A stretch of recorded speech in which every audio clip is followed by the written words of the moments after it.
It is an important question for many people, I think, because many people somehow or other they are suffering. But of course then when we are looking at some really great suffering, some real big injustice, we can wonder, what can we do with that? And it is important then to also ask ourselves the right questions. And one of the main questions actually that we have to ask here is, since when has the world been so much, you can say, infected by injustice, by genocide, by all kinds of wars and really bad things? When did that start? If we can find out when it started, it might give us some clue as to how to change it. But I think if you go back in history, you will not find any period when this was not so. You go to the Middle Ages, you go to the ancient time, you go to prehistoric time. Always these things have happened.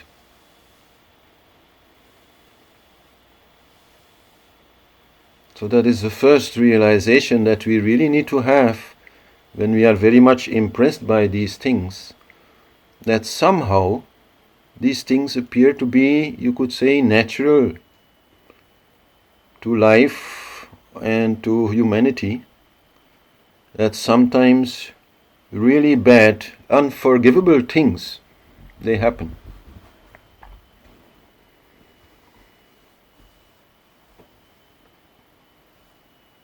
And so then, when we have that realization,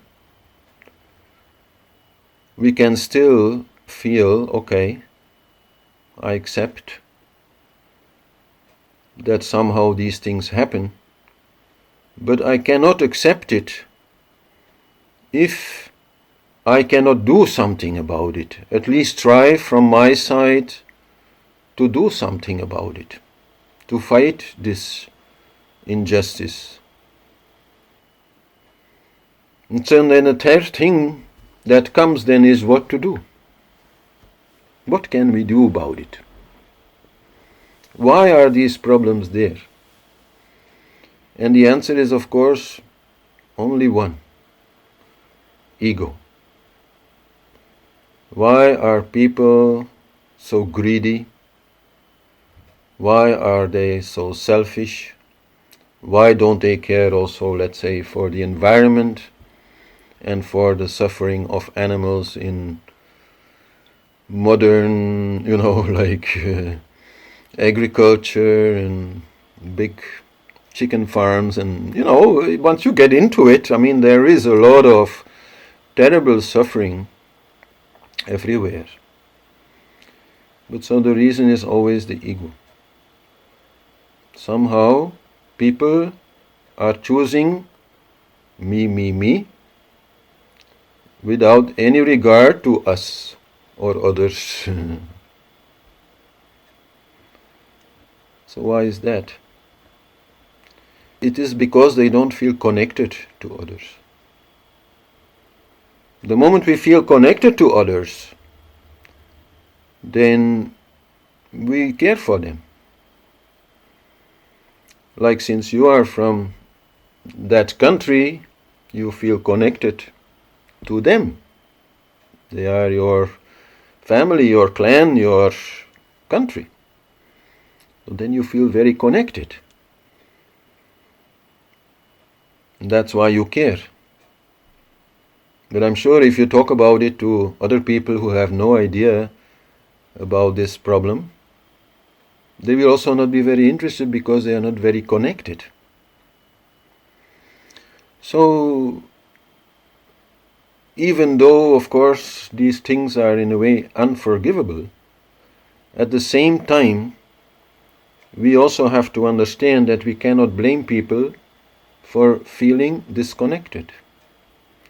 And from this feeling, for only choosing those to whom they feel connected, which is themselves, and maybe their family, and maybe, that group or religion or whatever it is, that ethnic group to which they belong. Because actually what is happening there is a fight between two versions of Islam, and one having the upper hand and oppressing the other.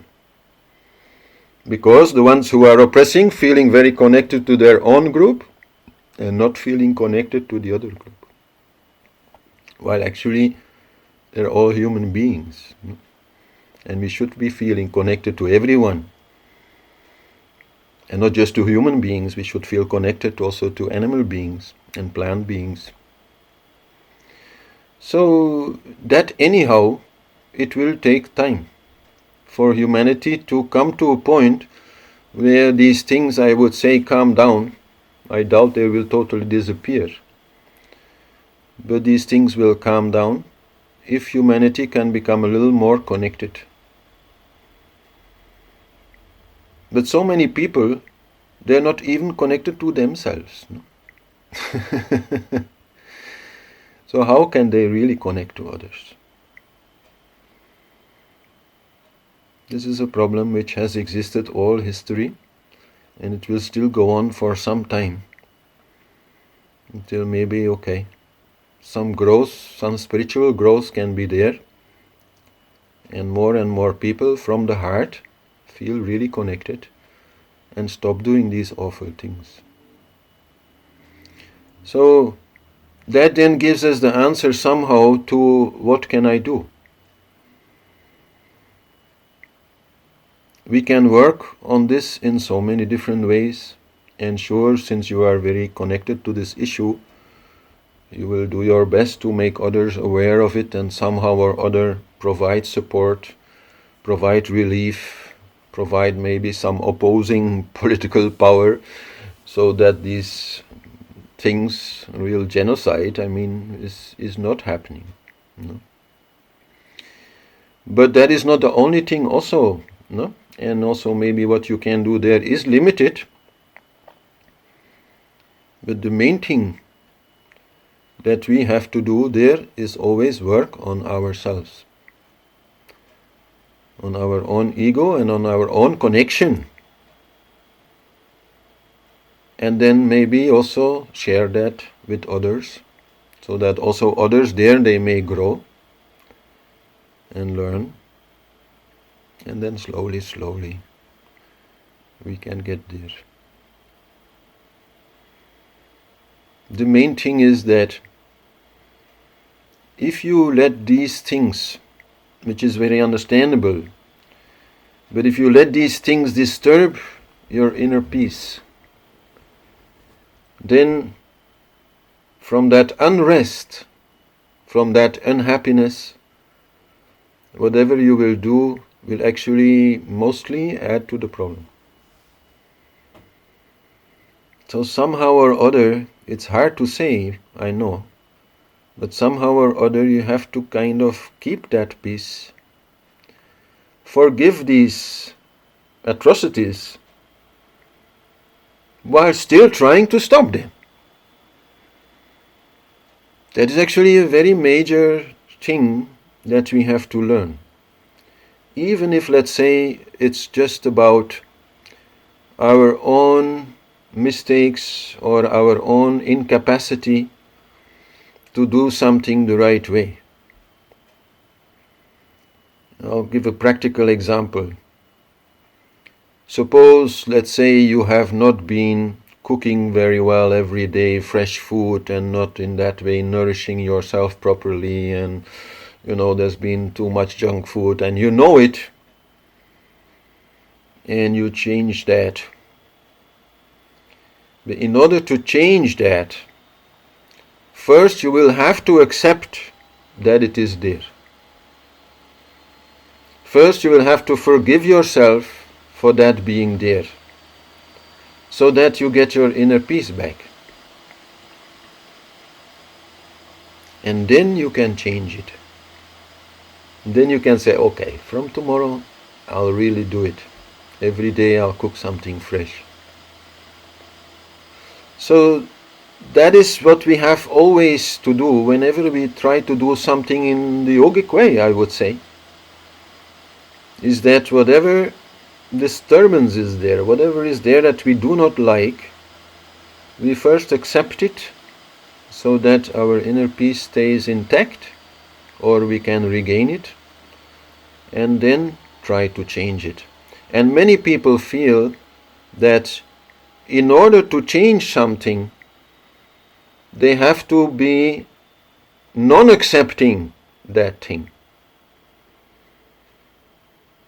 But that is actually an error and a big waste of energy. Whenever something we don't like it, we first accept it to be there. And when we accept it, then we can do something about it in a really efficient manner. You look at all the examples of great saints who have really brought very important changes in society. Think of Mahatma Gandhi, for example, and so many other examples are there. And they always very clearly opposed something or wanted to change something, maybe also for the rights of women in India or poor people or whatever, but never losing that inner peace, never becoming violent themselves, accepting first that this problem is there, and then say, okay, it is there, I accept it, but I can still change it. But without falling into the trap, without falling into that illusion. Some of these things are so terrible that they really make us forget reality. The worst criminal on this planet also has the divine inside. We should never forget that. Only he is deluded. So, because of that, we tend also then to lose ourselves in their delusion, in that drama that they are creating. But we should try not to, and stick to that truth. And know also that all suffering is a blessing in disguise, and this may be hard to say in this case, but it is still the truth that whatever happens to these people, terrible though it may be, and you wouldn't wish it on them, and you'd want to protect them from it, and you want to stop it, and you should try stop it if you can. But still, if it still happens, it is what it is. It is part of people's karma. It is part of people's learning and growing and detaching and all that. It is not a reality. If somebody gets killed, this is very bad, but it's still not a reality. Because nobody dies. And the game always goes on. But it's hard.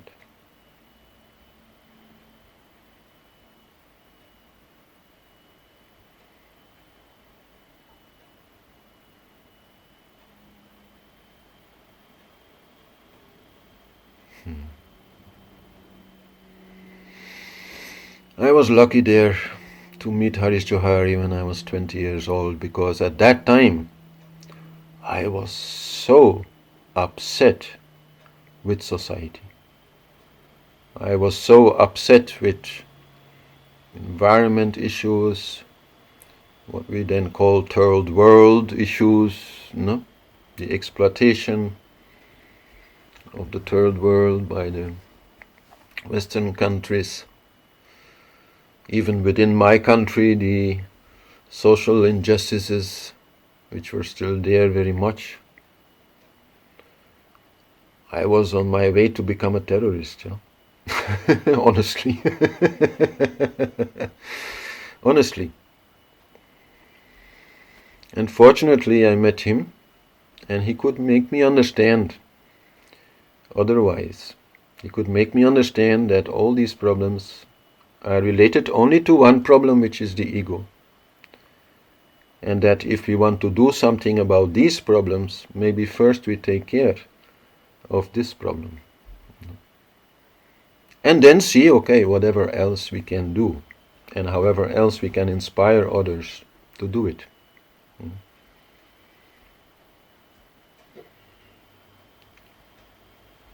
But in that way, he truly saved me. I was a punk.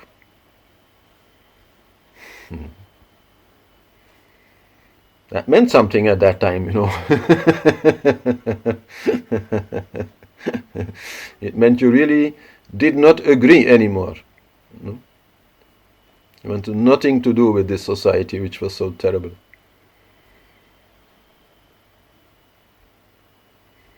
Anyway, difficult times for your people, I think.